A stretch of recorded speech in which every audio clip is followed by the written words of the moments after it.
الحمدللہ الحمدللہ علی الاحسان علی کل حال والصلاۃ والسلام وصاحب حسن جمال جزا اللہ عنا سیدنا و مولانا محمد صلی اللہ علیہ وآلہ وسلم.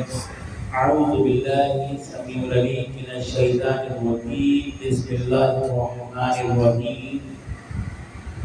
وقیل الذین اتقوا ماذا انزل ربکم قالوا خیرا للذین احسنوا فی هذه الدنیا حسنة ولدار الآخرة خیر ولنعم دار المتقین.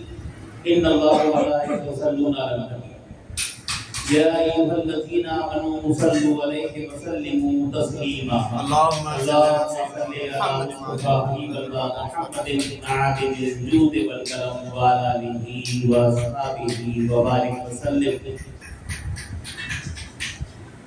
اللہ تعالیٰ کا لاکھ لاکھ شکر ہے جس نے ہمیں آج پھر یہ سعادت بخشی کہ ہم اس کے محبوبین کا ذکر کر کے اپنی آخرت کو بہتر کریں. حضور نبی کریم صلی اللہ علیہ وآلہ وسلم کی محبت کل ایمان ہے. حضور کی محبت کل ایمان ہے. جس نے رسول اللہ صلی اللہ علیہ وسلم کی محبت کو پا لیا اس نے ایمان کا ذائقہ چکھ لیا. جو سلمان کلام میں آیت پڑھی ہے وہ سورہ نحل کی آیت نمبر 30 ہے اور اس میں اللہ تعالیٰ اپنے بندوں سے ارشاد فرما رہا ہے, کہہ رہا ہے کہ وَقِيلَ الَّذِينَ اتَّقُوا مَاذَا أَنزَلَ رَبُّكُمْ. اور جب ان سے پوچھا گیا کہ تمہارے رب نے کیا نازل کیا تم پر, تو جو متقین ہیں قالوا خیر, انہوں نے فرمایا کہ ہمیں صرف خیر ملا. للذین احسنوا فی هذه الدنیا حسنة ولدار الآخرة خیر. تو ان کی دنیا بھی حسین ہے اور ان کی آخرت بھی حسین ہے. کس کی؟ جس نے اللہ کا شکر ادا کیا. جب اس سے پوچھا گیا تجھے اس دنیا میں کیا ملا تو اس نے کہا مجھے خیر ملا. جس کا جملہ شکر والا ہوگا اس کا معاملہ بہتر ہوگا. جس کے لفظ زبانوں پر لفظ شکر آتا نہیں ہے پھر اس کے نعمتیں چلی جاتی ہیں. خود حضرت جبریل امین علیہ السلام کو کئی بار آقا علیہ السلام نے دیکھا کہ غلاف کعبہ پکڑے ہوئے کھڑے ہوئے رو رہے ہیں اور فرما رہے ہیں یا ماجدو لا تزغ نعمتک انعمت علیہ. اے زندہ و قائم رہنے والے, جو نعمت تو نے مجھے عطا فرما دی وہ مجھ سے واپس نہ لینا. کیونکہ اللہ تعالیٰ نعمت دینے پہ قادر ہے تو اللہ تعالیٰ نعمت لینے پہ بھی قادر ہے. اللہ تعالیٰ نعمت دے سکتا ہے تو نعمت لے بھی سکتا ہے. بس نعمت اس کی دوام میں رہتی ہے جس کی نعمتوں کے ساتھ معاملہ شکر کا ہے, اور جن کا معاملہ شکر کا نہیں ہے. لئن شکر اگر تم شکر کرو گے, خود رب تعالیٰ اپنے بندے سے فرما رہا ہے اگر تم شکر کرو گے تو میں کیا کروں گا, تمہاری نعمتیں بڑھا دوں گا. آپ جانتے رہیں گے اور بولتے رہیں گے تو اس میں آپ کو بھی آسانی ہوگی اور مجھے بھی آسانی ہوگی.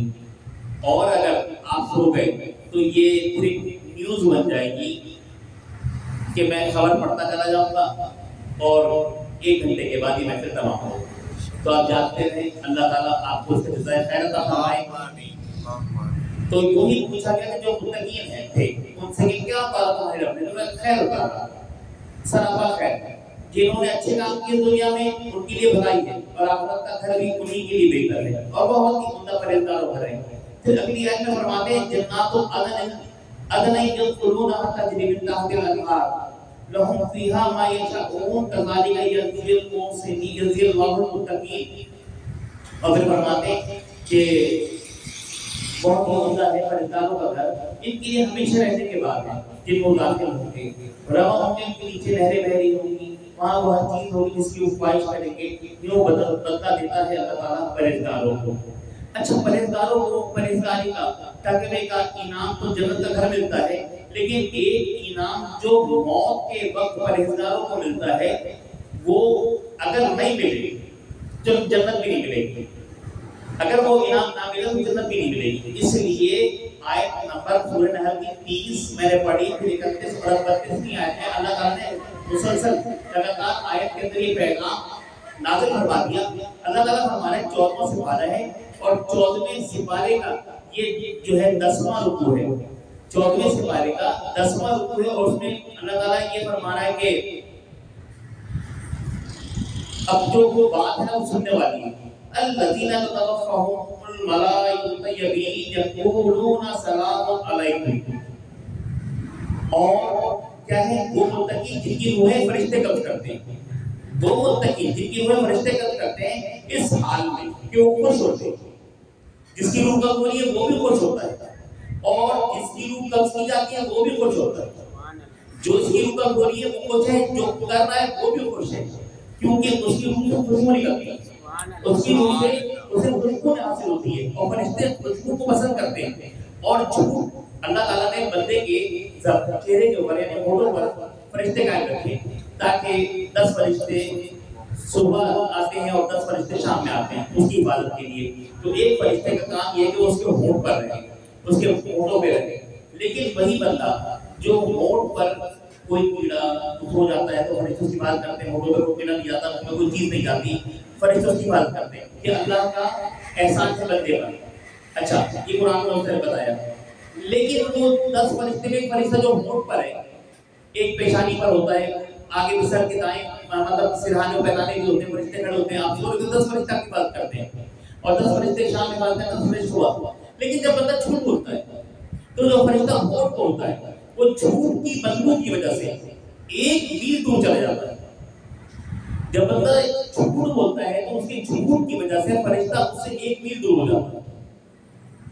تو جب بندہ سچ بولتا ہے تو فرشتہ اس کے ساتھ رہتا ہے اور خوش ہوتا ہے کہ وہ سچائی کے طرف روحی ہے, خشوع ہے, جھوٹ میں برائی ہے اور بدبو ہے. تو فرشتے بدبو سے دور چلے جاتے ہیں اور خشوع سے قریب آتے ہیں. تو وہ روحیں جنہیں فرشتے کر رہے ہیں الذین تتوفاہم الملائکۃ طیبین یقولون سلام علیکم. تو فرماتے ہیں کہ جب وہ متقی جن کی روحیں فرشتے قبض کرتے ہیں اس حال میں کہ وہ خوش ہوتے ہیں, اس وقت فرشتے کہتے ہیں اے نیک بختو سلامتی ہو تم پر. اور کیا کہتے ہیں ادخلوا الجنۃ بما کنتم تعملون. اور داخل ہو جاؤ جنت میں ان نیک اعمال کے باعث جو تم کیا کرتے تھے. جنت میں داخل ہو جاؤ, عمل سے بنتی ہے زندگی, جنت بھی اور جہنم بھی. یہ خاصی اپنی فطرت کی نہ نوری ہے نہ ناری ہے. تو ایک بات نے فرمایا نا وہ عمل کر کے داخل ہو جاؤ, بغیر عمل کے کچھ داخل نہیں ہوگا, بغیر عمل کے کچھ نہیں حاصل ہوتا. تو اللہ تعالیٰ نے یہ جو بات بیان فرمائی ہے یہ متقین کی تھی اور متقین کا طریقہ کر کے وہ تقوی کی راہ. اور تقوی کیا ہے؟ نیکی کرنا تقوی نہیں ہے. تقوی نیکی کرنا نہیں ہے. بہت ساری نیکی کرنے سے بندہ متقی نہیں ہوتا, گناہ چھوڑ دینے سے بندہ متقی ہو جاتا ہے. سبحان اللہ. ایک شخص ہے جو بہت ساری باتیں کرتا ہے لیکن وہ گناہ بھی کرتا ہے. تو یعنی کہ بہت بڑے برتن میں پانی بھر رکھتا ہے اور اس میں سوراخ بھی کر دیا ہے. تو وہ سوراخ کی وجہ سے وہ پانی گرنے لگتا ہے, کمی ہونے لگتی ہے. لیکن ایک شخص ہے جس کا برتن تھوڑا سا چھوٹا ہے لیکن وہ سوراخ تو وہ کیا ہے کم بھی بھرتا ہے تو وہ جلدی بھر جائے گا. تو جو تقوی ہے نا وہ آپ کے ایمان کے پہلے کو جلدی بھرتا ہے. بہت ساری نیکی کرنے والا متقی نہیں ہوتا, جبکہ گناہ چھوڑنے کے 2 وجہ ہیں. گناہ چھوڑنے میں 2 ثواب ہیں, نیکی کرنے میں 1 ثواب ہے. اب اس سال کو آپ نے تعلیم رکھی, آپ نے یہ بتا 2 نیکیاں ملیں گی, لیکن آپ نے کہا ایک بار سبحان اللہ تو 1 نیکی ملے گی. تو نیکی کرنے میں 1 اجر ہے اور تعلیم چھوڑنے پہ نہ برتنے پہ گناہ نہ کرنے پہ, اسلام کرنے پر نہیں نہ کرنے پہ زیادہ زور دیتا ہے. لا الہ الا اللہ کیا ہے؟ وہ بتوں کو چھوڑنا ہی تو ہے. محمد رسول اللہ تو بات میں صرف جو اللہ کی بات آ گیا تو سب کو چھوڑ دو. تو سارے گناہوں کو چھوڑ دینا یہ تقوی کہلاتا ہے. جب بندے سے چھوڑتا ہے تو وہ تقوی کی منزل پر آ جاتا ہے, اور جو تقوی کی منزل پہ آتا ہے تو اس کی روح قبول ہوتی ہے. تو فرشتے اس کے ساتھ یہ معاملہ کرتے ہیں تو سلام پیش کرتے ہیں تو اسے تکلیف نہیں ہوتی کہ جب فرشتے سلام کرتے ہیں ان کو دیکھتا ہے, ان کا سلام لیتا ہے اور ان کو سلام پیش کرتے ہیں. تو بس اس کے بعد پھر معاملہ یہ ہے کہ اس کے رب, اس کی منزل اس کا رب ہے. فرشتوں کے بیچ میں ایک رابطہ ہے, وسیلہ ہے. لیکن اس کی منزل رب ہے تو رب کو دیکھنے کو خواہش کرتا ہے. جنت میں جا کر بھی اس نے کوئی آرزو بات کی تو وہ وہی بس جو دیوانے ہیں نا جو محبت کرتے ہیں رب سے, جو رب کو دیکھنا چاہتے ہیں, جو صحابہ کرام آئے کہ رسول اللہ میں اتنی محبت کرتے ہیں اور اتنی عبادت کرتے ہیں اللہ سے, تو ہم اللہ کو کب دیکھیں گے جس طرح کی عبادت کرتے ہیں. کیونکہ وہ تو جو پہلے جنہوں نے بتوں کی پوجا کی تھی تو بتوں کو دیکھتے تھے, لات و منات اور عزا کے بت رکھے ہوئے تھے تو ان دیوی کو اور بتوں کو دیکھتے تھے. اب کیا ہم رب کی عبادت کرتے ہیں اور اتنی جان سے عبادت کرتے ہیں, دل سے عبادت کرتے ہیں اور سچی عبادت کرتے ہیں. اب ہم رب کو کب دیکھیں گے, رب کو کب دیکھیں گے؟ تو جو آرزو ہے نا محبت یہ منزل ہے شدت میں. جب شدت آتی ہے تو آدمی کا دل چاہتا ہے کہ میں دیدار کروں اپنے محبوب کا. تو جب دیکھا نا صحابہ کرام نے کہ یہ منزل آ گئی تو پھر اللہ تعالیٰ کے محبوب نے فرمایا جاؤ تو ہجرہ سب کو حوصلے دو. وہ راس یمین ہے, وہ اللہ کا دست راست ہے, وہ اللہ کا سیدھا ہاتھ ہے. تو جس نے اللہ یا جس نے ہجر اسود کا بوسہ لیا, ہجر اسود کو چھو لیا, اس نے اللہ کے سیدھے ہاتھ کا بوسہ لے لیا. سبحان اللہ. وہ راس یمین ہے, دست راست ہے وہ اللہ کا.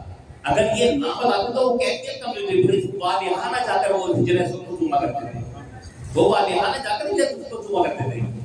تو یہ عمل ہے, فیض ہے. اور فرمایا من عمل صالحا من ذکر و انثى وهو مؤمن. بس ہم نیک تو بہت سارے کام کرتے ہیں, لیکن اللہ تعالیٰ کیا فرما رہا ہے سورہ نحل کے اندر, میں نے ابھی آیت پڑھی 30 31 32 اور 97 میں اللہ تعالیٰ فرما رہا ہے من هو عمل صالحا, جو بھی نیک عمل کرے, لیکن من ذکر و انثى وهو مؤمن, وہ بندہ ہونا مومن چاہیے. آپ کے نیک عمل کا فائدہ آپ کو اس وقت ہوگا جب آپ ایماندار ہوں گے, مومن ہوں گے. اگر آپ ایماندار نہیں ہوں گے, صاحب ایمان نہیں, تو اس نیک عمل کا فائدہ نہیں ہے. ہندو دیکھ لیں چیریٹی بھی کرتے ہیں اور ٹرسٹ بھی قائم کیا اور بہت سارے غریبوں کو بھی کھانا کھلاتے ہیں, لیکن ان کا جو بھی فائدہ دنیا میں, یہودی سکھ عیسائی جو بھی کرتے ہیں ان کا فائدہ دنیا میں.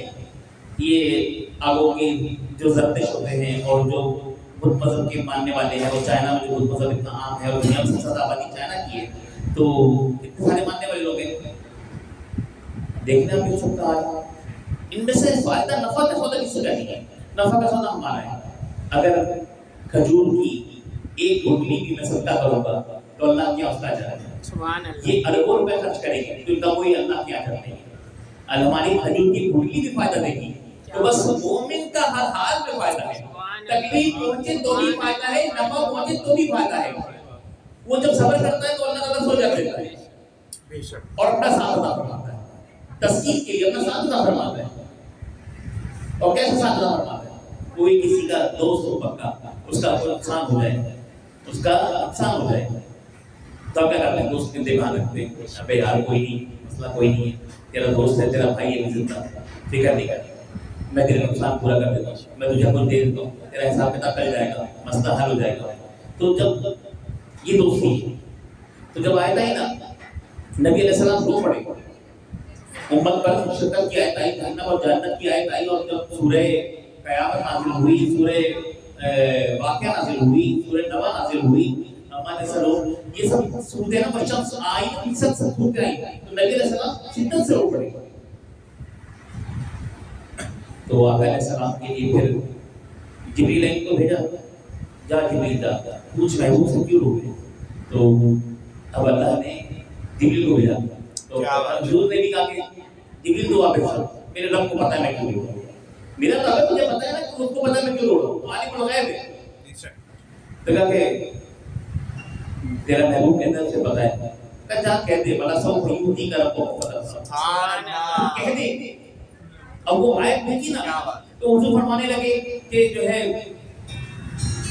آیت جب بھیجی رسول اللہ صلی اللہ علیہ وسلم کی آیت آئی تو اس فرمایا کہ میں سب تک راضی نہیں ہوا جب تک کہ میرے سارے مدینہ نہ کرے.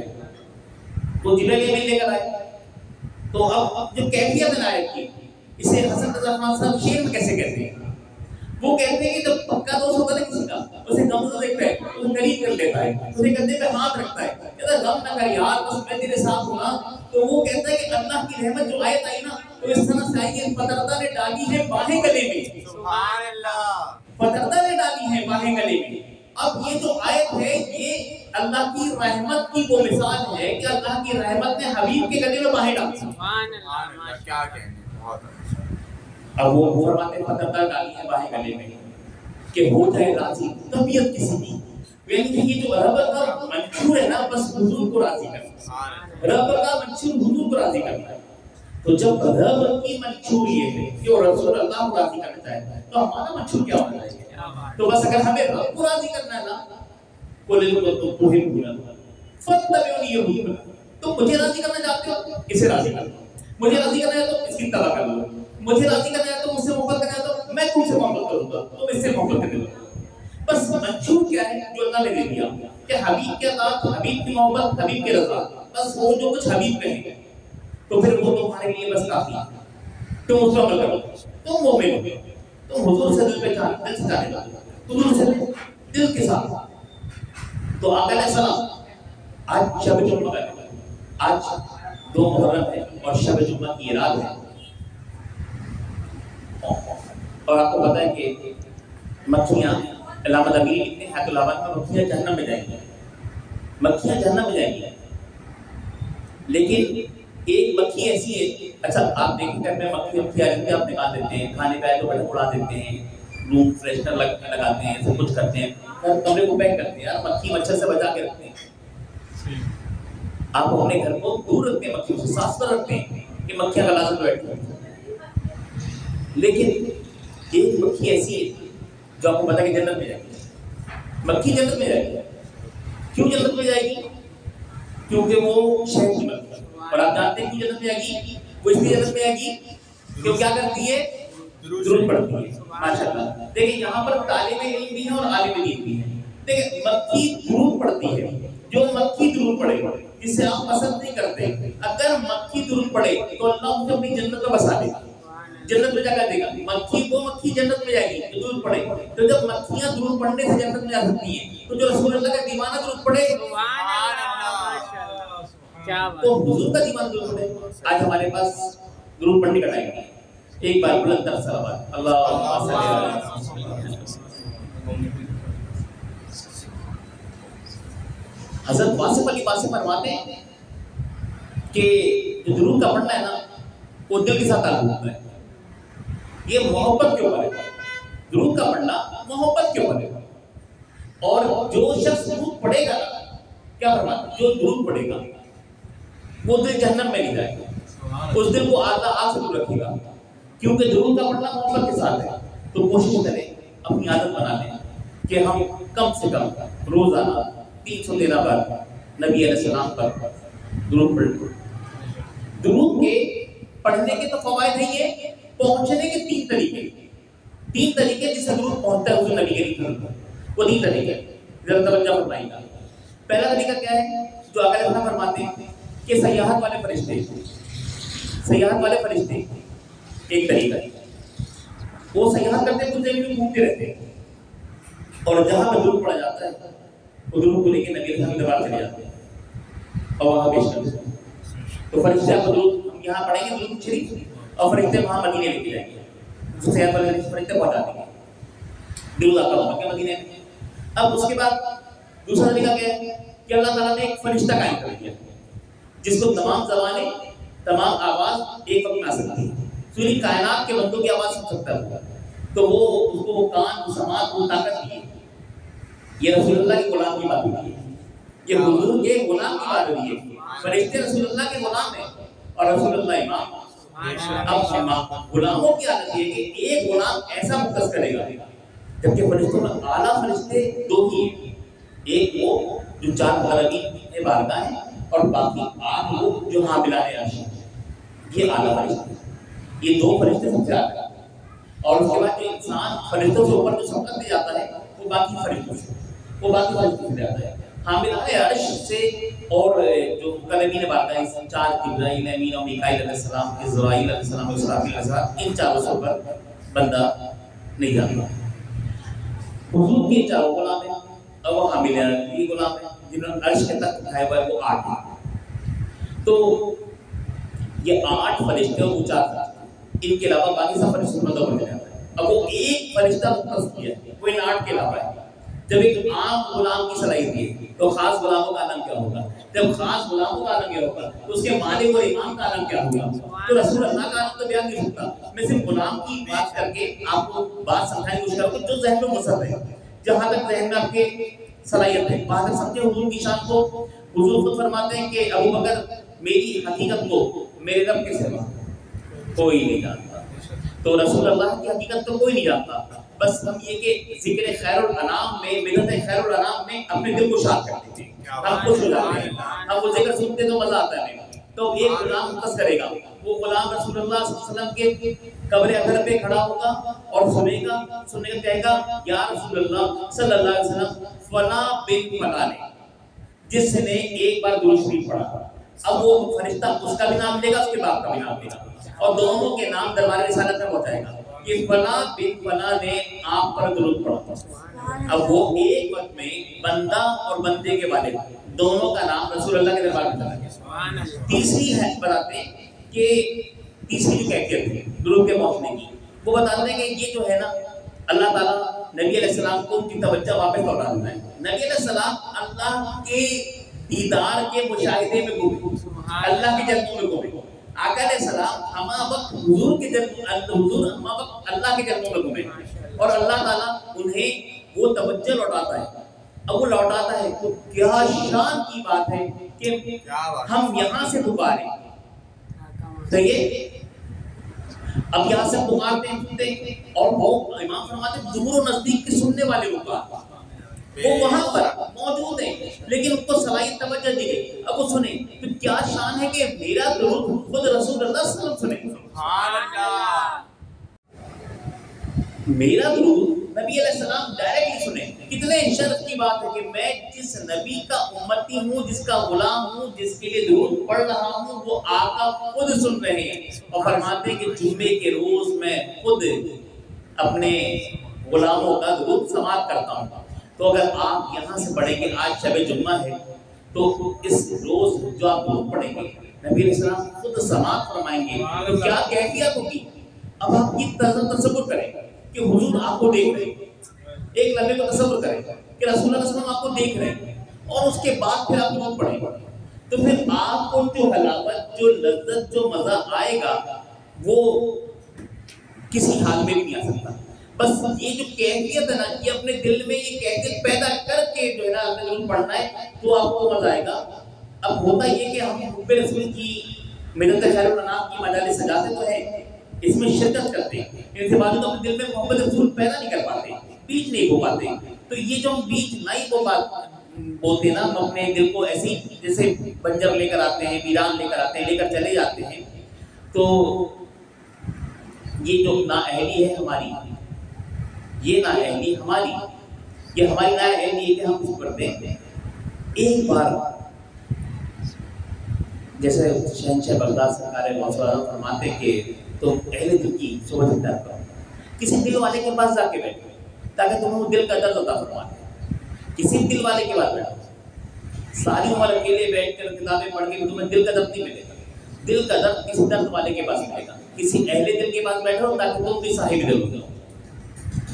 جو یہ بات ہے یہ بہت ضروری ہے، جب آپ بیٹھتے ہیں نا اہل دل کے ساتھ وہ درد عطا ہوتا ہے، تو دل میں بسا کے دیکھیں، تو پھر اس کے ساتھ اگر آپ اپنے دل میں ایک بار رسول اللہ کی محبت بسانے میں کامیاب ہو گئے، ان کا ذکر تنہائی میں بھی کرنے میں کامیاب ہو گئے، آپ ان سے محبت کرنے لگے، آپ کو ان کی یاد آنے لگے، یعنی جب بیٹھے جہاں بیٹھے ذکر خیر الانام، جدھر بیٹھے جہاں بیٹھے رسول اللہ کی بات کریں، پر چھوڑو باقی کسی کی بات نہیں۔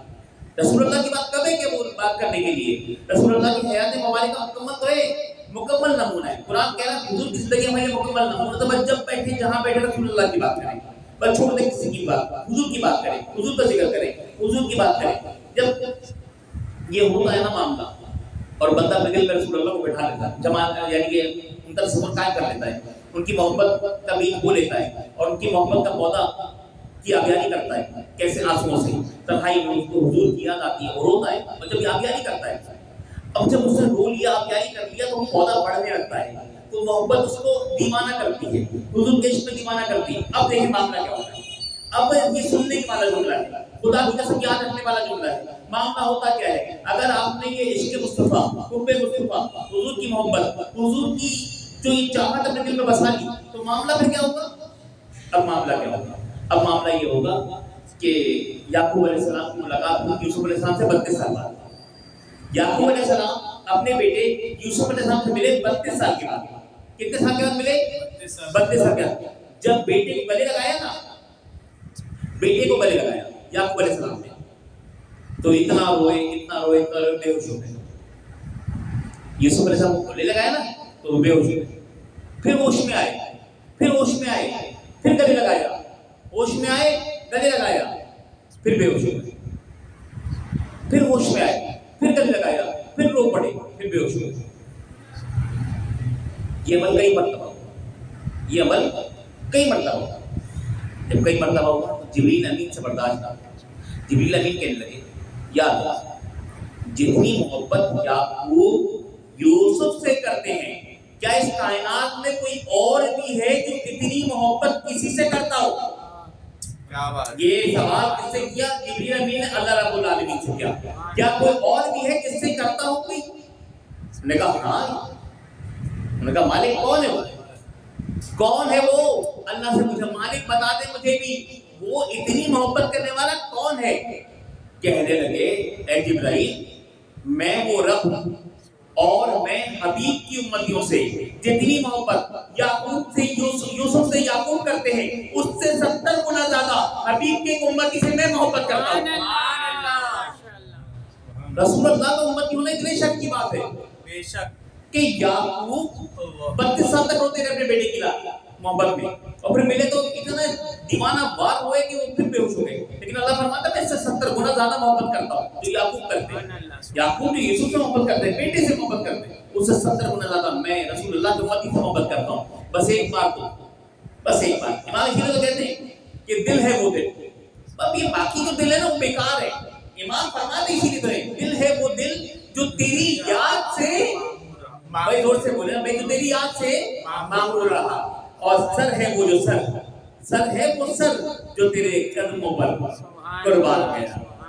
انہیں مانا انہیں جانا، انہیں مانا انہیں جانا، نہ رکھا غیر سے کام، للہ الحمد میں دنیا سے مسلمان گیا.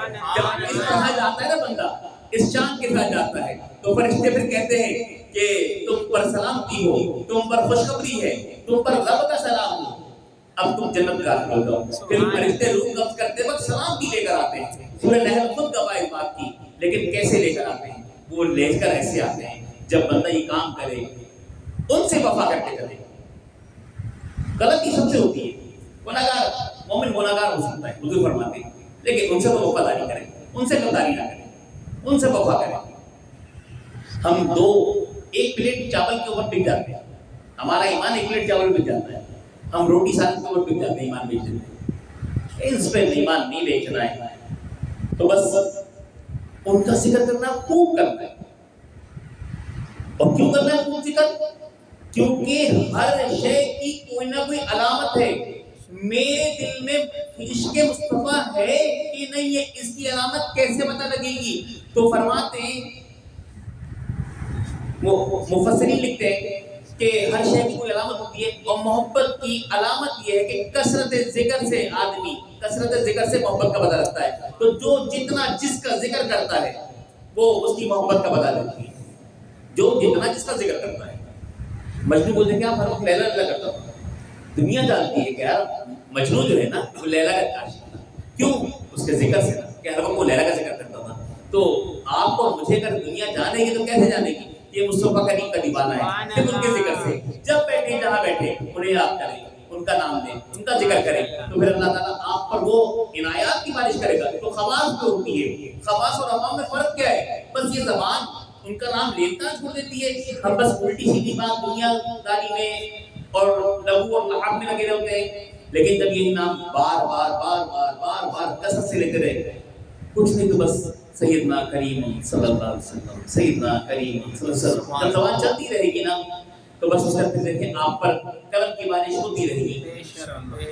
ترمذی شریف کی حدیث ہے، ترمذی شریف کی حدیث ہے، نبی علیہ السلام فرماتے ہیں کہ سارے 1500 صحابہ کا مجمع ہے، 1500 صحابہ کا مجمع ہے. تو آقا علیہ السلام فرما رہے ہیں ایک ایسا شخص ہے اللہ نے جس کے دل کو ایمان کے لیے چن لیا ہے. سبحان اللہ. ادھر میں دیکھیے ایک ایسا شخص جس کے دل کو اللہ نے ایمان کے لیے چن لیا. خود رسول اللہ صلی اللہ علیہ وآلہ وسلم قلب کی کیفیت کیا ہے؟ قلب کی کیفیت یہ ہے، قلب کی حالت یہ ہے، امت سے اتنی محبت ہے کہ رسول اللہ صلی اللہ علیہ وسلم نے دو جگہ دو باتیں، اس میں ایک مسلم شریف حدیث میں انہوں نے فرمایا کہ میں تمہیں تمہارے کمر بند سے پکڑا ہوں. حضور نے ہمیں کہاں سے پکڑا ہوں؟ ہماری کمر بند سے پکڑا. سبحان اللہ. بادشاہ اوقات سطر میں کمر بند یعنی ناف سے لے کر گھٹنے تک ہے مرد کی سطر، تو وہ اوپر کا حصہ نہ بھی ہو، اس لیے بہت سے لوگ ہوتے ہیں غربت کے سے کپڑے نہیں ہوتے تو وہ کمر بند سے پکڑا ہے. وہ تو ہوگی، وہ تو فرض ہے، تو وہ تو ہوگی. اب وہاں سے پکڑا ہوا ہے اور جب تم گناہ کرتے ہو، گناہ کے قریب قریب جنت قریب کے لے آتے ہو اور میں تمہیں کھینچ کے واپس لے آتا ہوں، میں تمہیں کھینچ کے لے آتا ہوں. اور وہ کس ہاتھ سے کھینچ رہے ہیں؟ کس ہاتھ سے کھینچ رہے ہیں؟ سورہ فتح یاد کریں، 26واں پارہ یاد کریں. اور اللہ تعالیٰ فرماتا ہے کہ یہ جو بیت رضوان ہو رہی ہے ان پر اللہ کا ہاتھ ہے. بس کس کا ہاتھ تھا؟ کس کا ہاتھ تھا؟ رسول اللہ کا ہاتھ تھا. حضور کے ہاتھ کو اللہ نے اپنا ہاتھ کہا، اس پر اللہ کا ہاتھ ہے. اب وہ جب امام نے یہ کیفیت دیکھی نا تو کہتے ہیں کہ ان ہاتھوں سے حضور جو ہے اپنے بالوں میں کنگھی کیا کرتے ہیں، یعنی کہ ہم جیسے بالوں کو کنگھی پھیرتے نا، انگلی پھیرتے اور پیچھے لے جاتے ہیں. تو امام فرماتے ہیں کیسے ہاتھوں نے شاہا سوارے تیرے کے سو. رسول اللہ کے لیے کہہ رہے ہیں ان کی شان میں کہ یا رسول اللہ یہ ہاتھ آپ کے نہیں ہیں، یہ جس کے ہاتھ ہے نا جو اس کو اپنا ہاتھ کہہ رہا ہے تو آپ کے گیسو یعنی اپنی زلفوں کو بھی سنبھالتا وہی ہے جو آپ سے اتنی محبت کرتا ہے. تو وہ سنبھال رہا ہے جس کے زلفوں کو بکھرنے نہیں دیتا، جس کی زلفوں کو بھی وہ سنبھالتا ہو. اور اس کے سامنے حضور کھڑے ہو معراج کی شب اور وہ ایک سوال کرے مانگو حبیب کیا مانگتے ہیں؟ کیا ہوگا؟ سبحان اللہ. تم بادشاہوں کے بادشاہ تبارک الذی بیدہ وہو علی کل شیء قدیر. اس بادشاہ کے سامنے ہو جو ہر چیز پہ قادر ہے، اس کی ڈکشنری میں لا نہیں ہے، ناممکن کوئی لفظ نہیں ہے. رب کے لیے کوئی چیز ناممکن نہیں ہے. پوچھا کہ مانگو کیا مانگتے؟ یہ ایک سوال میرا شب رسول اللہ سے کیا. حضور نے کتنے پیار سے آپ دیا الہی امت کی شفاعت. سبحان اللہ. ایک سوال ایک جواب، بات ختم ہو گئی. مانگو کیا مانگتے؟ اگر مجھ سے کہیں کوئی 3 خواہش کا اظہار کرو تو میں 3 مختلف خواہش مانگوں گا. اللہ نے رسول اللہ کو 100 مرتبہ موقع دیا، حبیب تم عرش پر ہم سے ملنے آئے ہو، یہ ہماری تمہاری ملاقات ہے، یہ بڑی خاص بات ہے، یہ شرف تو آج تک کسی کو نہیں ملا. ہمیں کوئی دیکھ سکے یہ ممکن نہیں، یہ سب ہوئے زمین پہ نہیں تو ممکن نہیں اس کائنات میں، لیکن ہم نے تو تمہیں کائنات کے پار بلا کر دیدار کرایا ہے. تمہاری وہ عظمت ہے، وہ شان ہے. اب ہم تم سے پوچھتے ہیں میرے محبوب مانگو تم کیا مانگتے ہو؟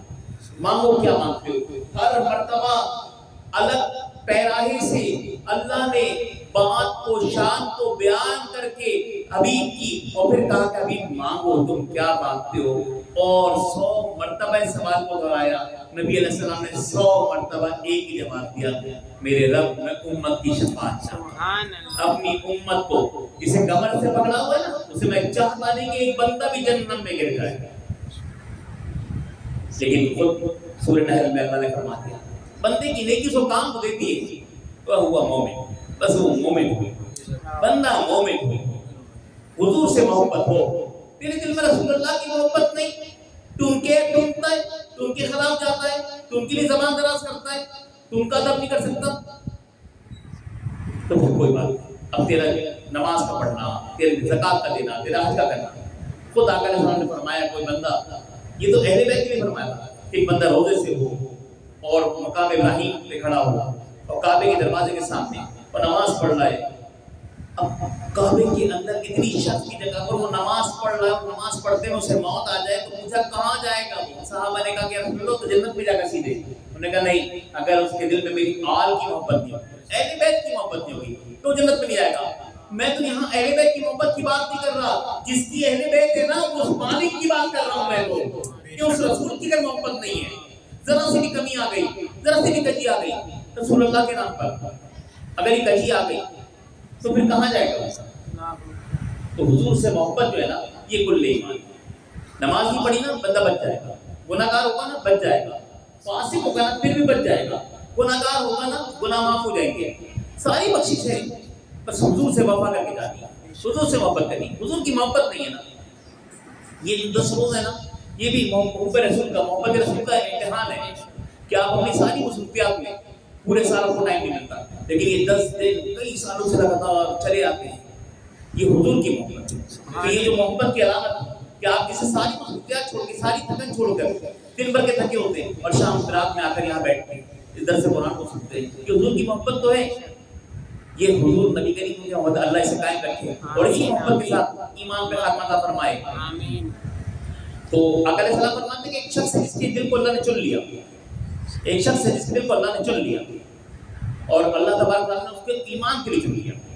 صحابہ کرام کا معلومہ بیٹھا تھا، سب سے پہلے کھڑے ہوئے ابو بکر صدیق رضی اللہ عنہ، من ہوا یا رسول اللہ صلی اللہ علیہ وسلم، یہ بھی درود شریف ہے، جو حضور کے نام پہ کہتے ہیں صلی اللہ علیہ وسلم، تو یہ درود شریف ہے، پڑھا کریں جب حضور کا نام آئے تو پڑھا کریں۔ حضور فرماتے ہیں جس نے مخیل ہے وہ شخص جس کے سامنے میرا ذکر ہو اور مجھے درود نہ پڑھے، تو یہ تو کنجوسی ہے، اور کنجوس جو ہے نا اللہ کی رحمت سے دور رہتا ہے اور فیاض اللہ کی رحمت کے قریب ہوتا ہے۔ تو فرما لے کہ من ہوا یا رسول اللہ صلی اللہ علیہ وسلم، اے یا رسول اللہ صلی اللہ علیہ وسلم آپ بتائیے کہ وہ کون ہے؟ حضرت وہ اگر بیٹھے حضرت عمر بن خطاب پڑھا، اللہ نے جس کے دل کو ایمان کے لیے چن لیا، ایک شخص ایسا ہے، حضور فرما رہے ایک شخص ایسا ہے اللہ نے جس کے دل کو ایمان کے لیے چن لیا، تو یا رسول اللہ صلی اللہ علیہ وسلم من ہوا یا رسول اللہ، اب حضرت عمر بن خطاب نے کہا وہ کون ہے؟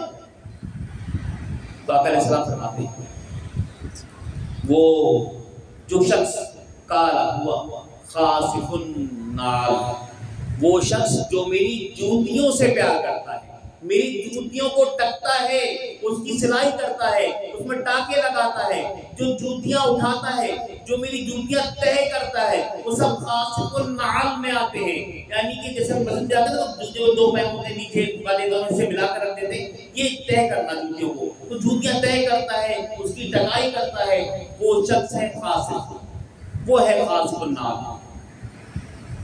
آگے نام آئے گا، اللہ نے کیا نشانی رکھی ہے کہ ایمان کے لیے اس کو چنا، اس کے دل کو چنا ہے جو خاصف النعال ہے، جو حضور کی جوتیوں سے محبت کرتا ہے، حضور کی نعت سے محبت کرتا ہے، اور یہ اہل سنت کا ہے بیڑا پار، اور اس بات پر بھی ہے اہل سنت کا بیڑا پار کہ آپ دیکھیں ہمارا بچہ حضور کی نعلین شریف کو اپنے سینے پہ لگا کر شرف محسوس کرتا ہے، شرف محسوس کرتا ہے، تو یہ ہمارے بڑوں کی تعلیم ہے، یہ اہل سنت والجماعت کا خاصہ ہے اور کسی جماعت میں یہ خاصہ نہیں ہے، تو بس ایک ہی جماعت ہے جو حق کے اوپر ہے، ایک ہی جماعت ہے جو جنت کے راستے پر گامزن ہے، وہ اہل سنت والجماعت ہے، اور اس کا حضور کے لیے حضور فرمانا جس نے میری جوتیوں سے نعت سے پیار کیا، اللہ نے اس کا دل ایمان کے لیے چن لیا، تو ہم کتنے خوش نصیب ہیں کہ ہم اس میں آتے ہیں کہ ماتھے پر لگاتے ہیں، کوئی سروں پر لگاتے ہیں، کوئی نعلین شریف وہ ٹوپی کے اندر سلوا لیتے ہیں، جب ٹوپی پہنتے ہیں ماں پہنتے ہیں نعلین شریف اندر ہوتی ہے،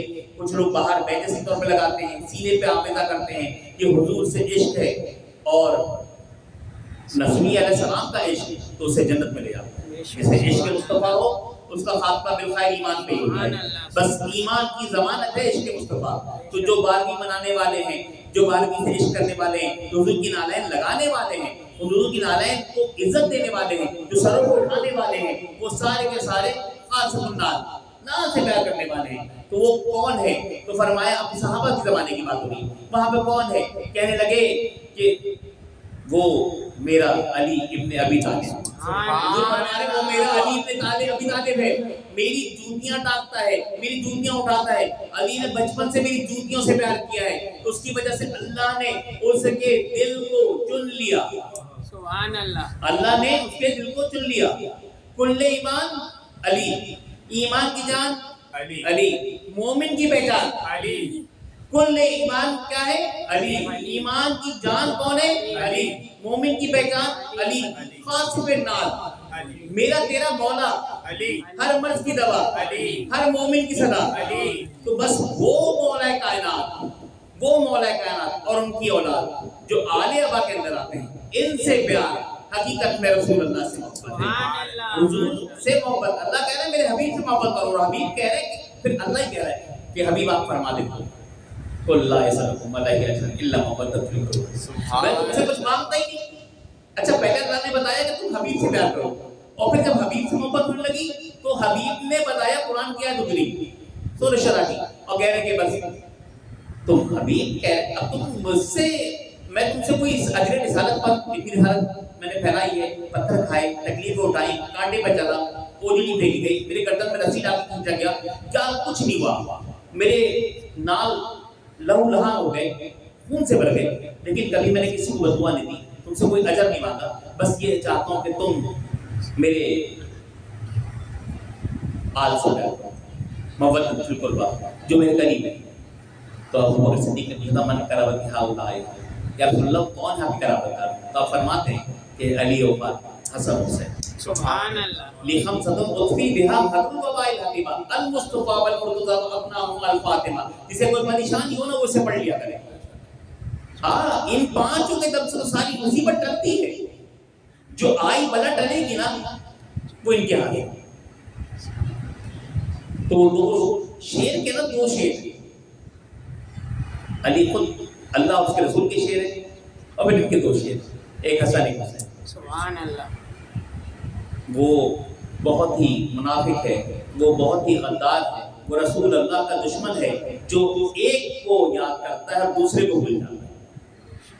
یہ کالے ایک کو یاد کرتے ہیں اور دوسرے کو کہتے ہیں کہ آپ نے صلح کر لی تو آپ بزدل ہیں. معاذ اللہ، ان پر اللہ کی لعنت، اللہ کی پھٹکار کو پر کہ یہ کالے اس طرح کی بات کرتے ہیں. ہمارا عقیدہ یہ ہے، اہل سنت والجماعت کا عقیدہ یہ ہے کہ یہ علی کے دو شیر ہیں اور دونوں شیر ہیں، دونوں شیر ہیں. تو یہ دونوں شیر ہیں. اب کیونکہ یہ عشرہ محرم ہے تو امام حسین کا تذکرہ زیادہ ہوتا ہے اور کربلا کی بات ہوتی ہے، تو امام حسین رضی اللہ تعالی عنہ سے بیعت لینے کے لیے کل 5 لوگ کے نام شامل کیے امیر معاویہ نے. یہ میں آپ کو اہل سنت کی کتاب سے بتا رہا ہوں. 5 لوگ: عبداللہ ابن عمر، عبد الرحمن بن ابی بکر، عبداللہ ابن عباس، عبداللہ بن زبیر اور حسین بن علی. یہ 5 افراد تھے. جب یزید تخت پر آیا تو حضرت عبد الرحمن بن ابی بکر کا انتقال ہو چکا. اب بچے 4 لوگ بچے. 4 میں سے 2 کو پتا تھا کہ اب یہ ایسا کرنے والا ہے، کچھ معاملات خراب ہونے والے ہیں. تو عبداللہ بن عمر، حضرت عمر بن خطاب کے بیٹے، بزدل نہیں ہے، نبی علیہ السلام جنگوں میں جنگیں لڑی ہیں، بزدل نہیں ہے، بہادر آدمی ہے. لیکن کیا ہے، مکہ چھوڑ چلے گئے، مدینہ چھوڑ گئے. عبداللہ ابن عباس رسول اللہ صلی اللہ علیہ وسلم کے وہ صحابی جن کو فقہ کا علم رسول اللہ کا فرمایا، وہ بھی مکہ چلے گئے، مدینہ چھوڑ گئے. مدینہ میں بچے 2 لوگ، عبداللہ بن زبیر اور حضرت امام حسین بن علی. 27 رجب کی مغرب کی نماز پڑھ کے بس نبی میں بیٹھے ہوئے تھے کہ قاسم کا پیغام آیا کہ جو ہے عامل مدینہ ولید نے آپ کو بلوایا. عبداللہ بن زبیر نے بات سنی تو کہا حسین تمہیں بلایا ہے، تم جا رہے ہو، اکیلے مت جانا، کسی کو ساتھ لے جانا، اکیلے مت جانا، کیونکہ رات کے اندھیرے میں گورنر کا بلانا ٹھیک نہیں ہے. جو بھی بات ہوتی ہے نا گورنر کو تو صبح مجلس لگتی ہے، اس میں ساری کام ہو جاتے ہیں، رات کے اندھیرے میں کرنا ٹھیک نہیں ہے. تو یہ کچھ خطرے کی علامت ہے، کچھ صحیح نہیں ہے. انہوں نے امام حسین کو یہ نصیحت کی، بات کہی، اور اس کے بعد یہ بات کہنے کے بعد خود گھوڑا اپنے پکڑا، سواری تیار کی اور نکل گئے مکے کو. عشاء سے پہلے مکے کو روانہ ہو گئے. امام حسین گھر آئے، اپنے بھائی بھتیجے بھانجوں کو لیا، خاندان نبوت کے افراد دیے، چلے گئے. کہا میں اندر جا رہا ہوں، بھائی عباس، بھائی اکبر، بیٹا سن لو میں اندر جا رہا ہوں. اگر میری آواز بلند ہو تو تم اندر آ جاؤ، اور نہیں کوئی سی بات نہیں میں واپس آ جاؤں گا۔ ولید کے پاس گئے، ولید نے کہا کہ یہ فرمان ہے، فرمان دے دیا ہاتھ میں۔ ولید کی ہمت نہیں ہوئی فرمان پڑھنے کا، دے دیا۔ انہوں نے کہا کہ یہ تو بیت کی بات ہے۔ امام حسین نے بھی پلٹ کے جواب دیا، بڑا صاف طرح جواب دیا کہ بیت تو فاسق اور فاجر کی جائز ہی نہیں ہے۔ پہلی بات جو کہنے سے انکار کرنے کی، یہ تارک الصلاۃ ہے، یہ نماز نہیں پڑھتا، اس کی بیت اس کی نہیں سکتی کہ نماز نہیں پڑھتا۔ باقی باتیں بعد میں، سب سے امپورٹنٹ جو ہمارے دین کا حصہ ہے وہ نماز ہے، تو نماز نہیں پڑھتا تو اس کی بیعت نہیں ہو سکتی۔ جو پہلی بات پہلا دن یہ نماز نہیں پڑھتا، اچھا ٹھیک ہے نماز نہیں پڑھتا، پھر اس بات اور اس کے عیب بتائے، یہ شرابی ہے، یہ ایسا ہے، یہ فاسق ہے، فاجر ہے، جھوٹا ہے، اور پھر یہ جو ہے محرمات یعنی حرام کو حلال کرتا ہے، اسلام کے ہر کیے ہوئے حرام کو حلال کرتا ہے۔ آپ نے پرچہ پیغام آیا تھا ولید کے، ولید کو پکڑایا، مڑے دروازے کے قریب آئے۔ مروان وہ جسے رسول اللہ نے بد دعا دی تھی، مروان وہ جسے رسول اللہ نے بد دعا دی تھی، وہ قاصد تھا جو پیغام لے کر آیا تھا، اور کیونکہ اہل بیت کا دشمن ہے، جب یہ اپنے باپ کے سر پہ تھا نا تو اس کے باپ کو کہا تھا تو بھی جہنمی ہے، اور تیرا اندر جو تیری سر میں تیری اولاد ہے نا وہ بھی جہنمی۔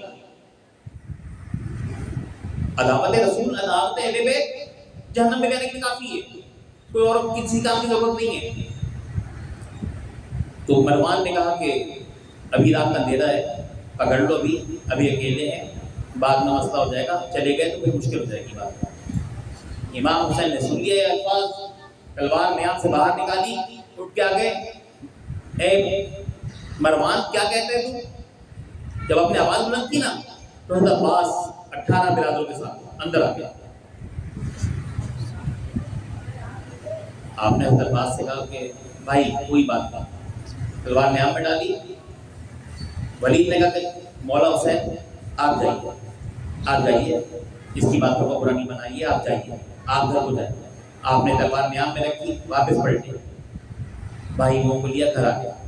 گھر آئے، اپنے گھر کے افراد کو جمع کیا، کہنے لگے کہ اب مدینہ رہنے کے قابل نہیں رہا، ہمیں یہاں سے چلنا چاہیے۔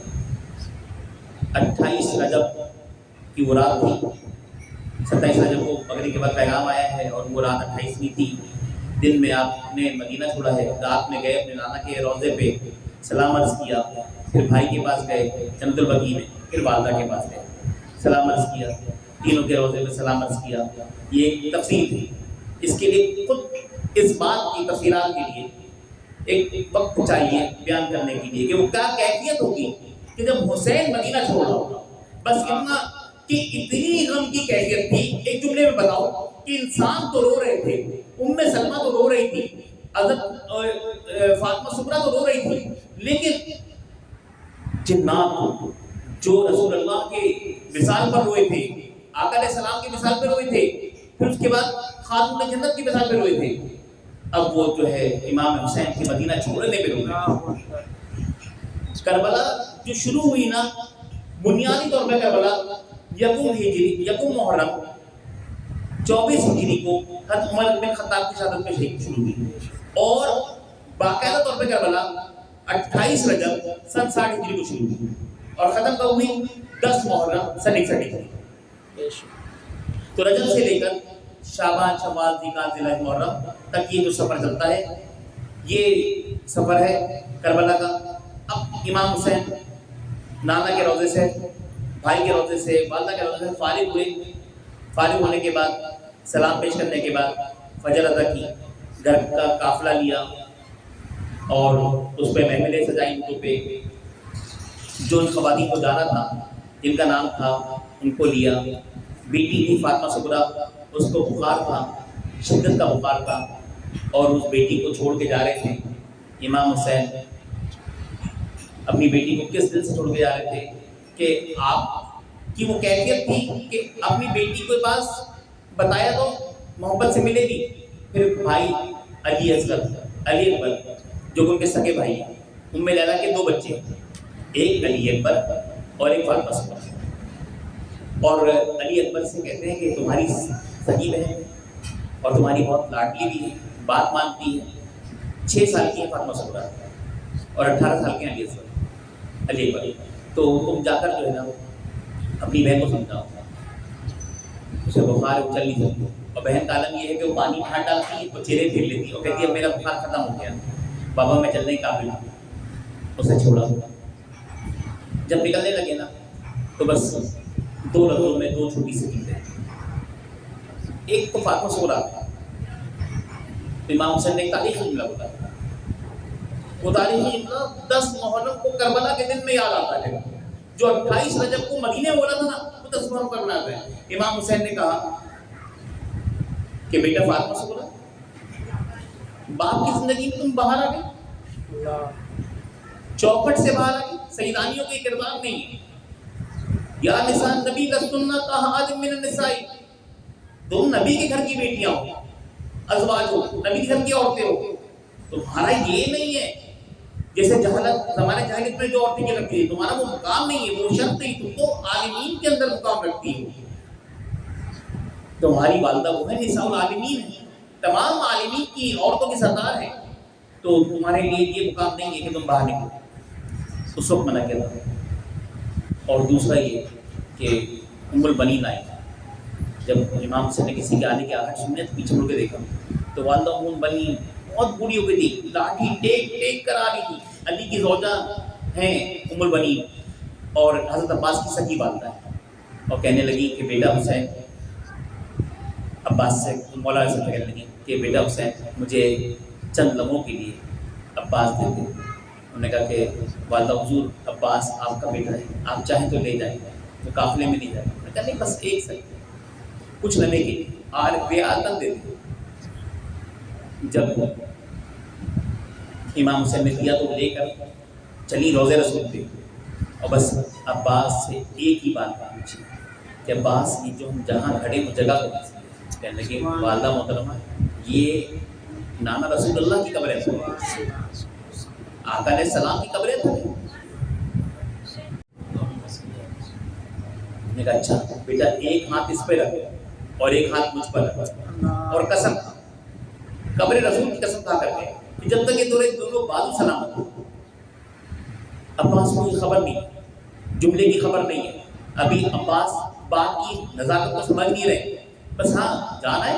کیا بیٹا یہ جب تک بازو سلامت ہے. اب ام البنین کا جملہ, وہ جو جملہ جو رسول اللہ نے جو کربلا بتا دی, علی کو فاطمہ کو سب کو بتا دی تھی, حسن حسین کو بتا دی تھی, تو مولا علی نے ام البنین کو بتا دی کہ یاد رکھنا یہ سب جو ہے نا حسین کے خادم ہیں, یہ سارے حسین کے خادم ہیں, اور حسین بادشاہ ہے, حسین تنہا بادشاہ ہے.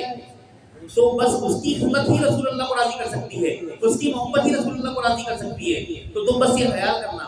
ام البنین نے کہا کہ بیٹا جب تک تیری بازو سلامت ہے, قسم کھا کہ زینب کی چادر نہیں چھوڑی. بس یہ جملہ سننا تھا. حضرت عباس ایک دم تیزی سے پلٹ کے ماں کو دیکھا, یہ کیا بات کر دی, مطلب میری بہن زینب کی چادر. عباس کو جلا گیا, غیر مند آدمی ہوتا ہے جلا گیا. حضرت عباس کو جلا گیا, کہنے لگا اماں حضور یہ تو چادر کی بات کی آپ نے, کہ کوئی ہاتھ نہ لگائے, کوئی چھینے نہیں. اگر کسی نے آنکھ اٹھا کے زینب کی چادر کی طرف دیکھ دیا, جو پردہ رسول اللہ کی شہزادی زینب کا, نمازی زینب کا جو سکھایا تھا مولا علی نے, اس طرح کہ آگے حسن چلتے اور پیچھے حسین چلتے, کہ سایہ بھی رات کے اندھیرے میں سفر کر کے مدینے سے کوفے آئے ہیں, لیکن سایہ بھی زمین پہ نہ پڑے, زمین پہ جس کا سایہ نہ پڑنے دیا تو زینب کی چادر پہ. تو عباس کہنے لگے کوئی چادر پہ نظر اٹھا کے دیکھے, میں اس کی آنکھیں نکالوں. یہ تو کوئی بات ہی.